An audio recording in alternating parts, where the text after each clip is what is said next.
පෘථිවිය මේක ළඟපාතනක් ඇත්තම නැද්ද? ඒක හරිම කම්මැලි තැනක් නේ. එහෙ ඉන්න අයට රහට කෑමක්වත් හදාගන්න බැහැලු. මොනවා කරන්නද දීදී? මේක කනක් කරගන්නත් එපාය. මම පස්සේ කතා කරන්නම්.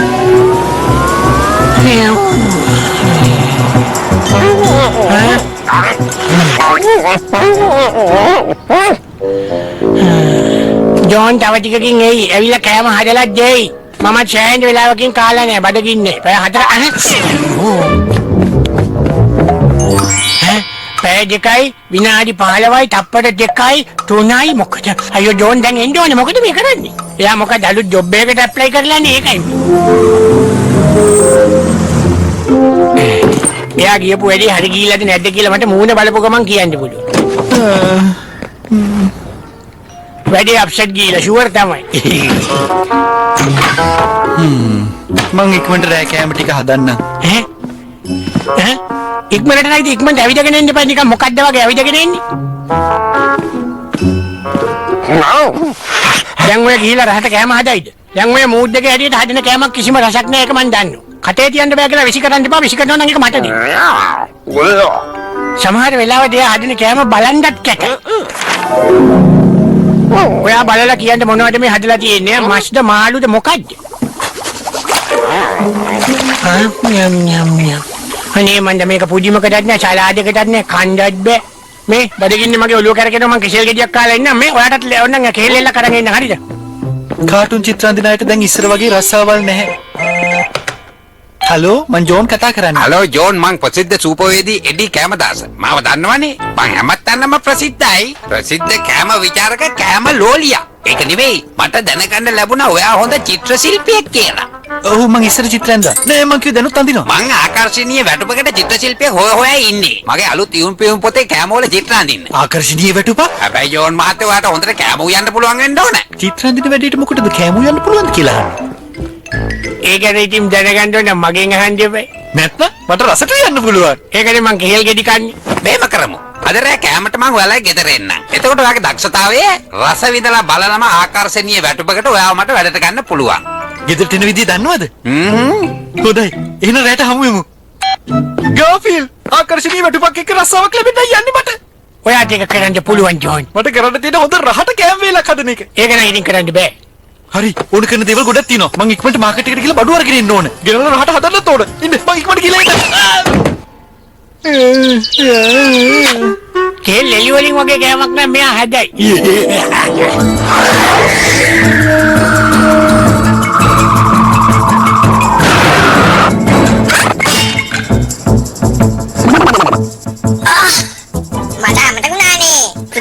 ගුරුත්වාකර්ෂණය තියෙනවා කියලා.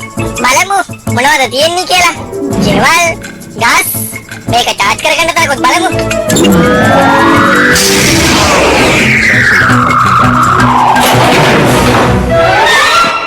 මේක ඔයාවත් කෑවේ නැද්ද? කොහොම කියලා කන්දට නේද? කන්ද බයින ඉතින් කොරන්නේ තියෙන්නේ මේක තමයි. කද්දේ සුවඳ. ඒ අපේ අම්මා පොටෑසියම් නයිට්‍රජන් දාලා හදලා දෙන කෑම වල සුවඳනේ.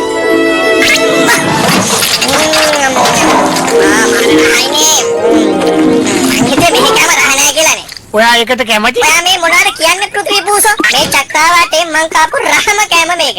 තව ඕන්නම් දෙන්න. අපේ බල්ලට කා ගන්න බැරුව අරේ ඉන්නවා. මං ඒව කන්න. ගණන් ගන්න එපා ඕජි. අපිත් බඩගිනිකාරයෝ තමයි. හැබැයි මෙහෙම බඩගින්නක් නම් මං ජීවිතේට දැකලා නැහැ. අපි බලමු ජෝන් තාව ෆ්‍රිජ් එකේ දාලා තියෙනවද කියලා. මෙයා පුදුම කෑමක් නේ කන්නේ. මෙයා හිමාලයක්යි මේ විදියට දුන්නොත්. අතමයි මං හිතුව වැරදි. පෘථිවිය කියන්නේ හරිම ෂෝක් තැනක් නේ. ගුරුත්වාකර්ෂණය තමයි වැඩේ. ඔව් ගුරුත්වාකර්ෂණය. ඒක නැත්තම් මං හැමදාම මෙහෙ ඉන්න. අපි මේ ගාෆිල් වැඩසටහන මතකද නවත්තනවා අධ්‍යාපන වැඩසටහනක් සඳහා. මේකට එච්චර වෙලා යන්නේ මම ඉක්මනට නවත්තන්නම් අනේ. වැඩ සිටින්න මේ කෙටි වෙලාවක් සඳහා පමණයි. දුල පුතාලා කලනොයිට මොකද්ද මේ ගුරුත්වාකර්ෂණය කියන්නේ කියලා අපි බලමු. ගුරුත්වාකර්ෂණය කියලා කියන්නේ දුවේ පුතේ මේක ලෝකේ තියෙන හැමදේම කැරකෙන්නේ මේ ගුරුත්වාකර්ෂණය නිසා. දෙයක් උඩින් ඉඳලා පල්ලයට වැටෙන්නේ මේ වගේ දේවල් වෙන්නේ ගුරුත්වාකර්ෂණය නිසා. මේ බලන්නේ පොඩි දෙයක් කොහොමද ලොකු දෙයක් එක්ක සම්බන්ධ වෙන්නේ කියලා. දැන් ලොකු දෙයක් වටා පොඩි දෙයක් කැරකෙනකොට දැන් අපිට ඒක ගන්න පුළුවන් මෙන්න මේ විදියට. ඇත්ත වශයෙන්ම ගුරුත්වාකර්ෂණය හොයා ගැනීමේදී එයා හොයාගත්තේ අයිසැක් නිව්ටන් කියන එක අපි දන්නවා. එයා කම්මැලියා නිසා එයා ගහක් යටට වෙලා ඉන්නකොට ඇපල් ගහක් යටට වෙලා ඉන්නකොට ඇපල් ගෙඩියක් උඩින් වැටිලා තියෙනවා. මෙයා ඕන නැති දේවල් හොයන්න කැමතිනේ. මෙයා බලලා තියෙන කොහෙන්ද අප්පේ මේක උඩින් මොකද මේ වැටුනේ කියලා. නිව්ටන් මෙයා ගාවට ඇපල් ගෙඩි වැටෙනකන් හිටියොත් මට සෑහෙන වෙලාවක් යනවා. එතකන් ඉන්න බෑ මට ගහට නැගෙනවා ඇපල් ගෙඩියක් හදාගන්න. අනේ මන්ද මේගොල්ලෝ කොහොම වැඩකාරයෝ වුණාද මන්ද මෙහෙම නිදියේ නියම රතු ගෙඩියක් තියෙනවා ගන්දර කඩාගෙන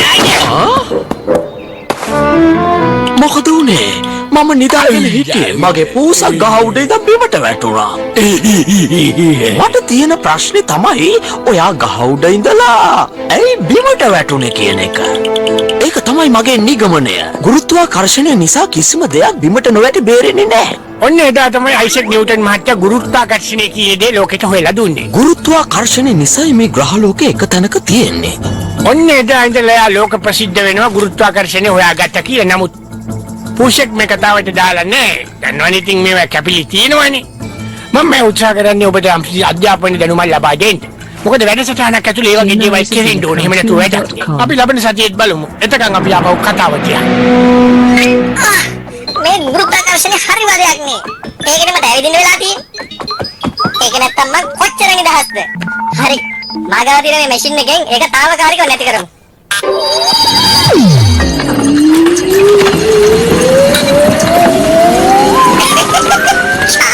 මට දැන් ගෙදර මතක් වෙනවා.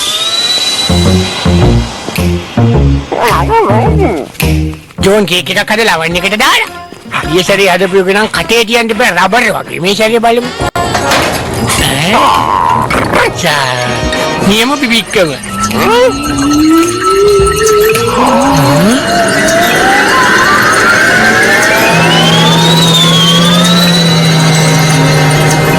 ඕඩි වීලු කරන්න එපා. බල්ලන්ට උඩ පාවෙන්න බෑ. ඔයා බොරු කරන්නේ. බල්ලු පියාඹන්නේ නෑ. මගේ ඇස් අදාගන්නත් බෑ. මොකද්ද මේ? මොකද්ද නිකන් මාවත් හැල්ලු වෙගෙන වගේ යනවා නේද? මේ මොකද මේ වෙන්නේ අනේ? අයියෝ. අනේ පාවෙනෝ. මේ මොකද මේ වෙන්නේ? අයියෝ මොය ඕඩි අනේ මේ ළඟට එන්න ඕඩි මට බයයි. අයියෝ. බය වෙන්න දෙයක් නැද්ද?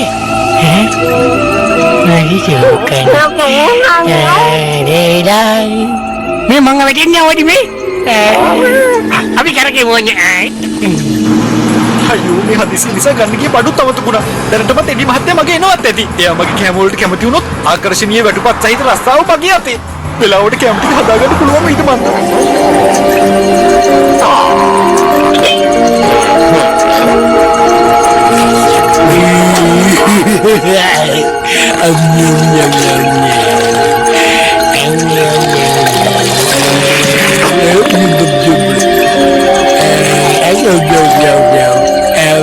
හරි ෂෝක් වැඩි යන්නේ නියම වැඩි.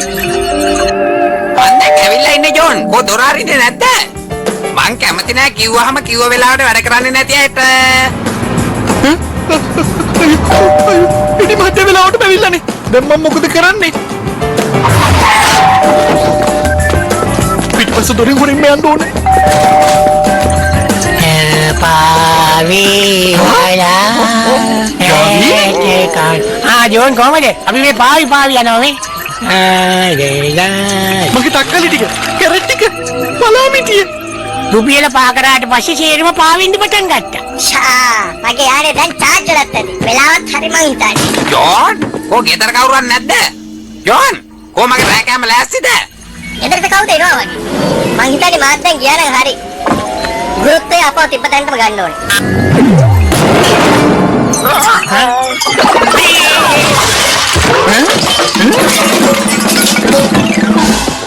යා කෑම පිළිගන්නන්න මේතේ හරි ලස්සනට සරසලානේ.